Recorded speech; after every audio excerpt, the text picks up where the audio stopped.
Sí, en primer lugar agradecerle a la asociación, ¿verdad?, del sindicato.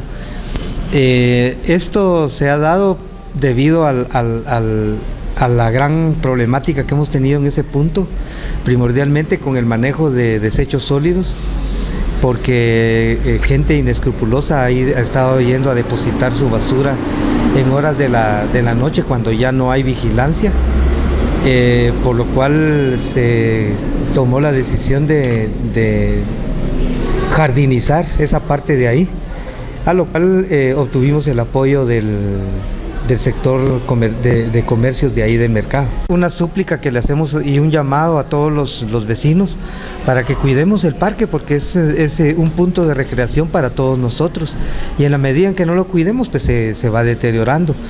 Hemos estado en constantes reuniones con las asociaciones de comerciantes del mercado, quienes han mostrado una buena voluntad de apoyo a la municipalidad, y por lo cual también es de agradecerles, ¿verdad?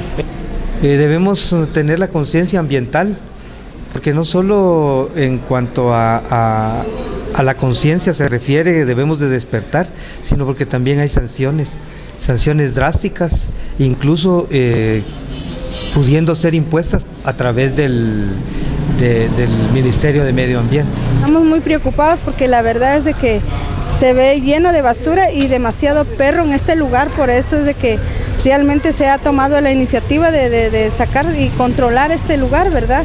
De que ya no más basura, y por eso estamos sembrando árboles, ¿verdad? Y convertir este pedazo de lugar en jardín.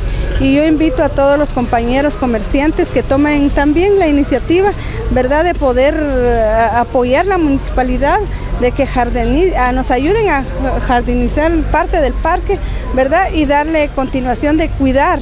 Como comerciantes nosotros vamos a tratar de cuidar este pedazo que estamos sembrando para tener, ¿verdad?, control de este lugar, para que la gente no tire más basura ni los niños vengan a cortar las flores.